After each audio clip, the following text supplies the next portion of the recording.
नमस्कार, जय श्री राम। मैं दिव्यांजलि वर्मा, अयोध्या उत्तर प्रदेश से। और आज हमारे साथ एक मुलाकात एहसासों के साथ में डॉक्टर अर्चना श्रेया जी जुड़ी हैं। और आज जो है हम इनके बारे में जानेंगे, इनके साहित्यिक परिचय के बारे में जानेंगे।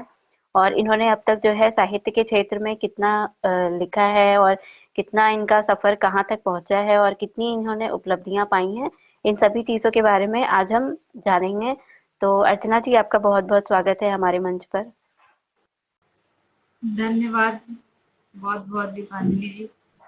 तो अर्चना जी, अब आप अपने बारे में कुछ बताइए। आज मैं इस मंच पे उपस्थित हूँ दिव्यांजलि जी के आमंत्रण पे, और मैं पटल से जुड़े सभी रचनाकार साथियों का अभिनंदन करती हूँ और सादर अभिवादन करती हूँ।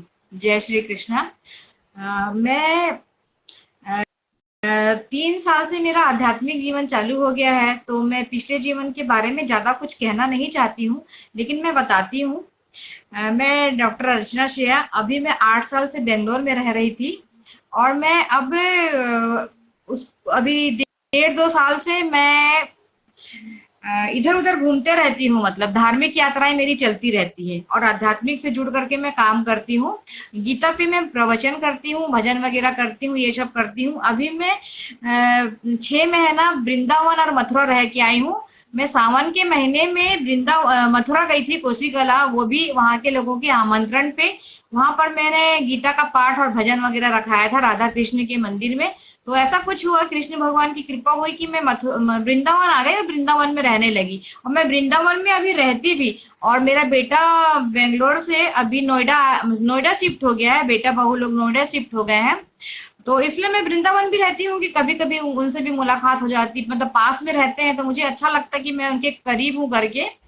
और मैं वैसे मैंने एमए किया है, और मैंने एनडीडीवाई किया है, जो मैं डॉक्टर लगाती हूँ, नेचुरोपैथी से मैं हूँ। तो मैं ज्यादा नेचुरोपैथी का काम दूसरे के साथ हम मतलब अपना कभी खोला नहीं, लेकिन मैं काउंसलिंग करती रही, और मतलब वर्क करवाते रहे। हम गवर्नमेंट की जो योजनाओं है वो उस पर काम करते थे ले ले करके। तो वो मेरा डॉक्टर है, और वैसे मुझे मानक उपाधि 3 जगह से मिली हुई है, तो मैं ऐसी डॉक्टर हूँ। मतलब एमबीबीएस वाली डॉक्टर नहीं हूँ, और ना ही एमफिल वाली डॉक्टर हूँ। और मैं 9th क्लास से लिखती हूँ।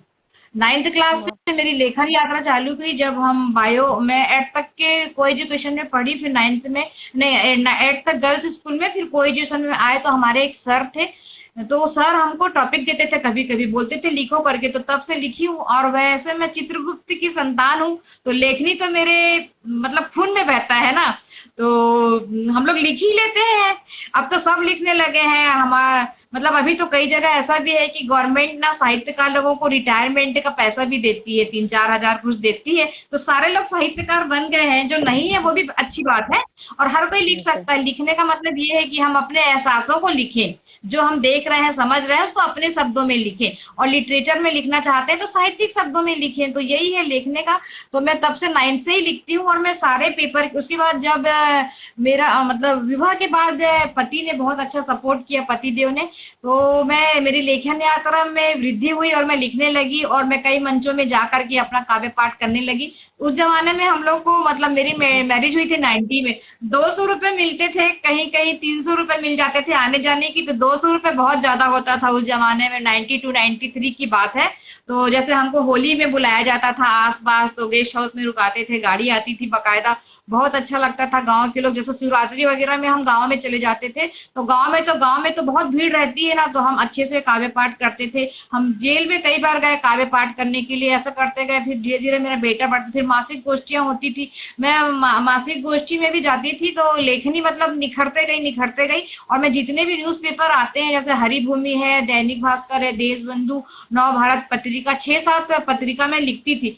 पैसा नहीं मिलता था कहीं से, लेकिन अगर मैं मधुरिमा के लिए लिखती थी तो मुझे पैसा मिलता था। उस जमाने में 450 रुपए के चेक आते थे, तो 450 रुपए बहुत ज्यादा होता था उस समय। मतलब साढ़े बिल्कुल। चार सौ मिले, 450 मिले हैं करके, तो ऐसे में लिखती रही और बहुत सारे साहित्यिक पत्रिकाओं में लिखा, धार्मिक पत्रिकाओं में लिखा और कार्यक्रम भी कराती थी और कार्यक्रम से जुड़ती भी थी। और एक बार होली का कार्यक्रम हुआ, बहुत बड़ा होली का कार्यक्रम हुआ था, तो वो महिला दिवस भी था उसमें, कई साल पहले की 20 साल हो गए होंगे।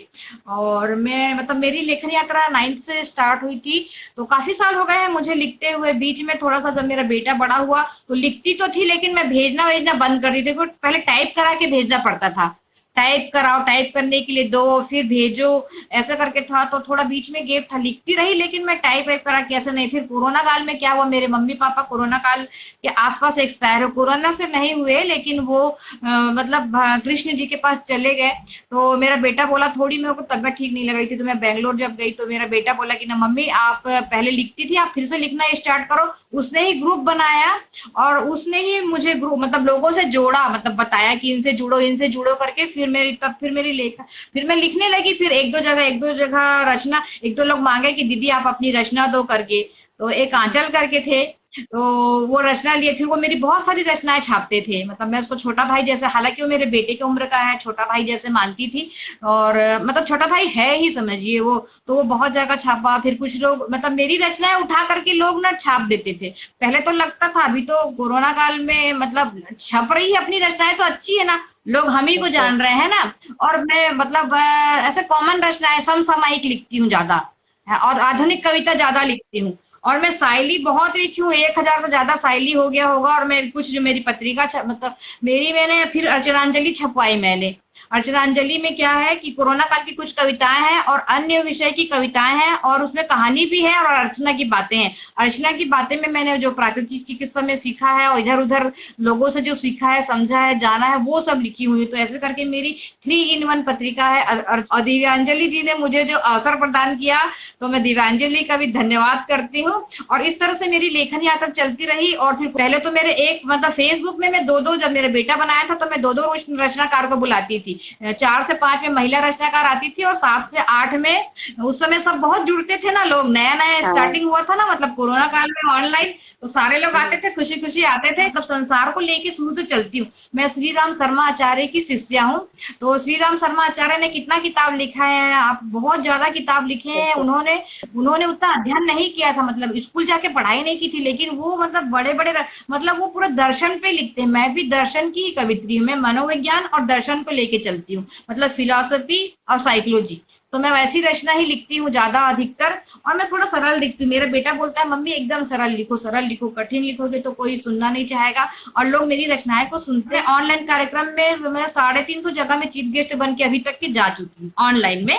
और मैं ऑफलाइन में भी पहले शादी के बाद 10 संस्थाओं की अध्यक्ष थी। जब बहुत छोटी थी तब से मैं अध्यक्ष थी और हाँ। जजमेंट करने जाती थी मैं। और मेरे साथ सारे लोग जुड़े हुए थे, मतलब मेरे साथ जज लोग भी जुड़े हुए थे, एसडीएम लोग भी, क्योंकि मैं तो संस्था की अध्यक्ष थी, तो जाती थी, लोगों के साथ बैठती थी, कार्यक्रम कराती थी, छोटे मोटे बड़े बड़े स्कूलों में जाती थी। सीबीएसई के स्कूल में मैं कभी गायत्री परिवार का कार्यक्रम कराती थी, कभी लायनेस क्लब का कराती थी, कभी मैं संभव समिति का कराती थी, कभी मैं उसका समन्वय का कराती थी। ऐसे 10 संस्थाओं से जुड़ गई थी। और मतलब बहुत ऐसा नहीं था कि मैं घर में समय नहीं देती थी, मैं बाकायदा अपने बच्चे के लिए भी समय दी, परिवार के लिए भी समय दी, और मैं अपनी मदर इन लॉ के पास भी चली जाती थी और सबके लिए समय देती थी। और मैं मानती हूँ कि मैं सर्वश्रेष्ठ माँ भी हूँ। मतलब मैं अपने बच्चे को बहुत अच्छे से पाली। मतलब मेरा जो पटल है ना, कृष्ण भगवान को समर्पित है। बहुत काव्य पाठ बढ़िया। करने जाती हूँ, चाहे कैसी भी रचना करूँ, लेकिन अच्छा करती हूँ भगवान की दया से। उनकी, कृष्ण भगवान की, राधे कृष्ण की कृपा है। गुरुदेव ने ही मुझे राधा कृष्ण की भक्ति पकड़ा दिया। और मैं जान गई कि राधा के, तो अगर किसी को जीवन जीना है,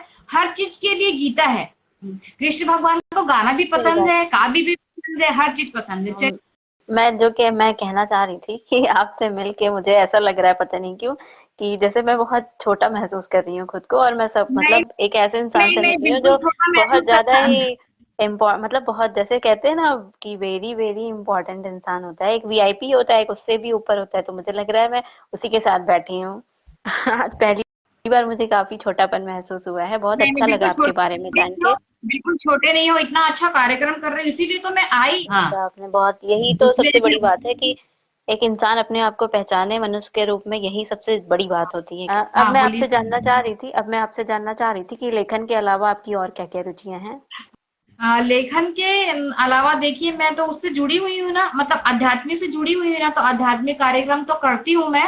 और छोटे मोटे जैसे पर्सनालिटी डेवलपमेंट का क्लास वगैरह है वो मैं ले लेती हूँ बीच बीच में, उनकी लाइफ में कुछ उनको दे सकूं, है ना। और जैसे कुछ लोगों को तो मैं अपने अच्छे विचार भी देती हूँ, लोग मेरे से खुश रहते हैं। वृद्धाश्रम में भी जाती हूँ तो ऐसा करते रहती हूँ मैं। मतलब अच्छे विचार से पूरे यूनिवर्स को भरना चाहती हूँ, अच्छे विचार से उनको अच्छा काम, उनकी हर तरह से हेल्प करना चाहती बहुत अच्छी बात है ये जो आप जो है सोशल वर्क इतना कर रही हैं, और ये बहुत अच्छी रुचि भी है। इससे क्या होता है कि समाज में बहुत सारे लोगों को एक अच्छी पहचान मिल जाती है ना।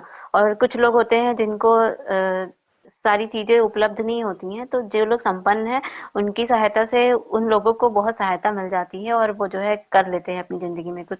अच्छा, अब मैं आपसे जानना चाह रही थी कि आपके अनुसार समाज के लिए साहित्यकार के क्या कर्तव्य और जिम्मेदारियां हैं। हाँ, हाँ। साहित्यकार की कलम जैसे यहाँ पर रोड खराब है, अगर बहुत कोशिश कर रहे हैं रोड नहीं बन रहा है, लेकिन साहित्य के माध्यम से, लेखन के माध्यम से जब पेपर में वो बात आ जाती है तो दूसरे दिन काम हो जाता है।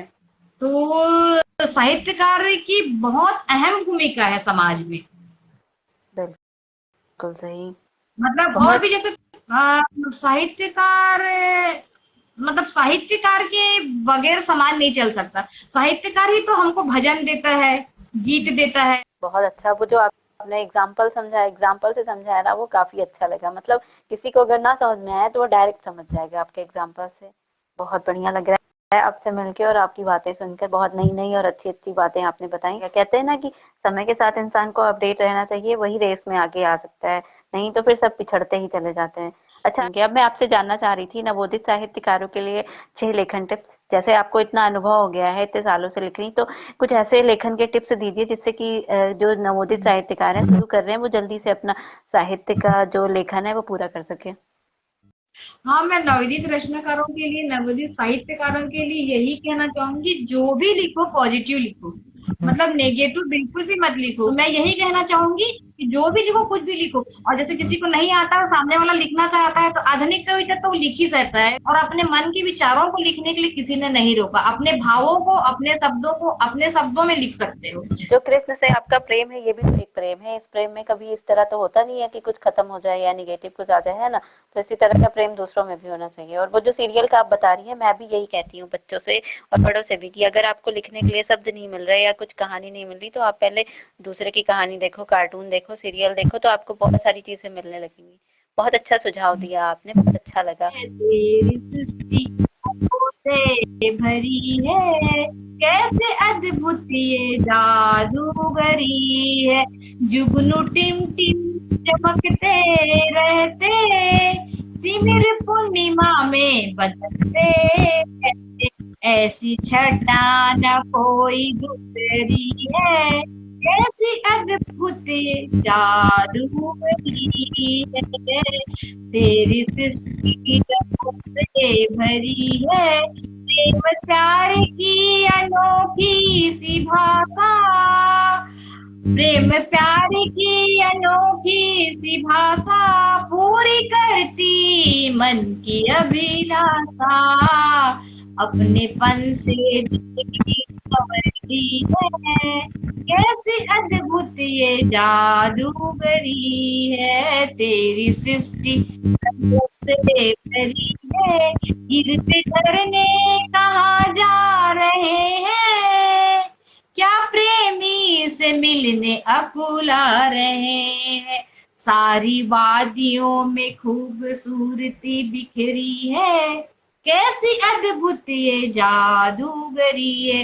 अंतिम पंक्ति है, भावना को संवर दे संवारेंगे, प्रकृति के असम सौंदर्य को निहारेंगे।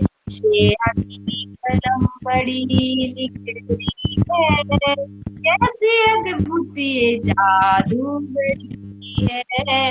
तेरी सृष्टि रंगों से भरी है, कैसी अद्भुत ये जादूगरी। बहुत बहुत धन्यवाद। कुसुम भी जुड़ी है आपके सार्थक बहुत बढ़िया। नमन है। बहुत बहुत आभार ज्ञापित करती हूँ। हाँ। मैं कह रही थी बहुत बढ़िया गीत गाया आपने, एकदम पूरा कृष्ण में बना दिया। आज राम के मंच को आपने कृष्ण का मंच बना दिया पूरा। अच्छा, मैं धन्यवाद आपसे बहुत जानना चाहती बहुत। अर्चना जी, अब मैं आपसे जानना चाह रही थी कि एक लेखक के लिए दूसरे लेखकों की पुस्तक पढ़ना कितना ज़रूरी है?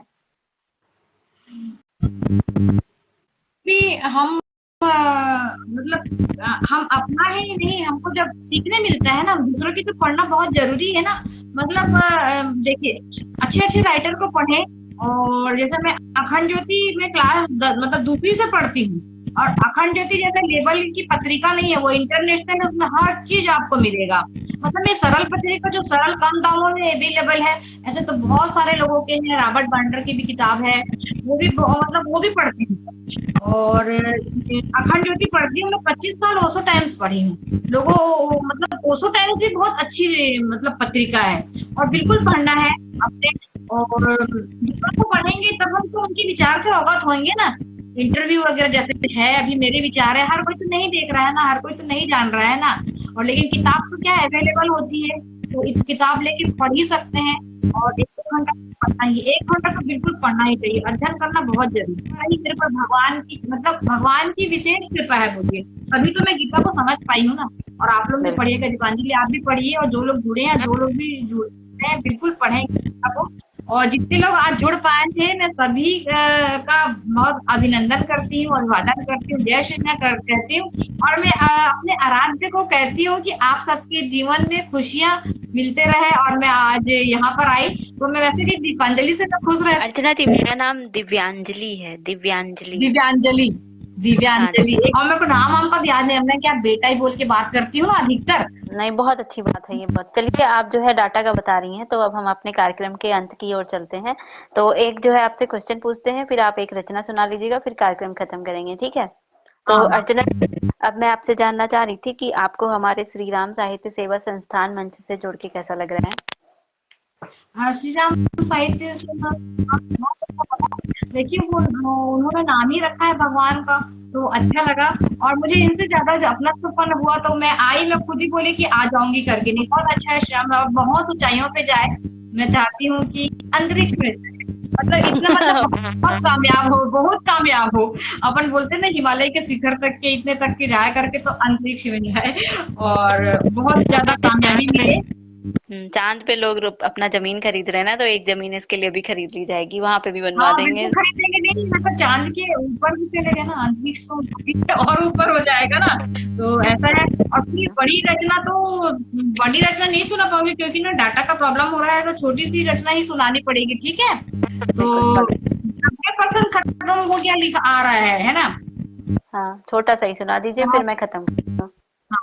राधा दीवानी ना होती अति प्रेम होता, मीरा बावरी ना होती यदि प्रेम ना होता, गोपिका प्रेम पास में यूं नहीं बंधती, जब प्रेम सहज ना होता। बहुत अच्छी लगी आपकी रचना, और आपने प्रेम का बात जो बताया ना, वो सच बात है।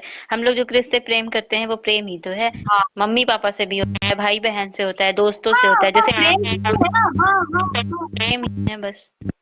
हाँ बहुत हाँ, अच्छी प्रेम है।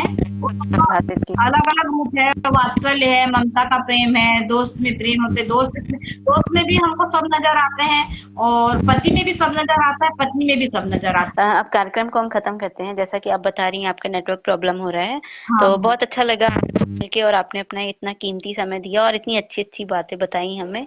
तो अब आपसे अलविदा चाहेंगे। जय श्री राम। जय श्री कृष्णा। बहुत बहुत धन्यवाद आपका भी, जुड़ने वाले सभी साथियों का धन्यवाद। हर एक छोटी छोटी बातों को अमल करिएगा, बस यही चाहूंगी। ये कृपा थी कान्हा जी की कि मैं आज यहाँ आऊं और जुड़ूं। और ये तो मेरी खास है ही है, तो मुझे जुड़ना ही है। ये पटल भी खास है, क्योंकि वो मेरी खास का पटल है, तो खास ही है। तो चलिए हम विदा लेते हैं, मैं विदा लेती हूँ सबसे। बहुत बहुत धन्यवाद सभी को। जय श्री कृष्ण। जय श्री कृष्ण।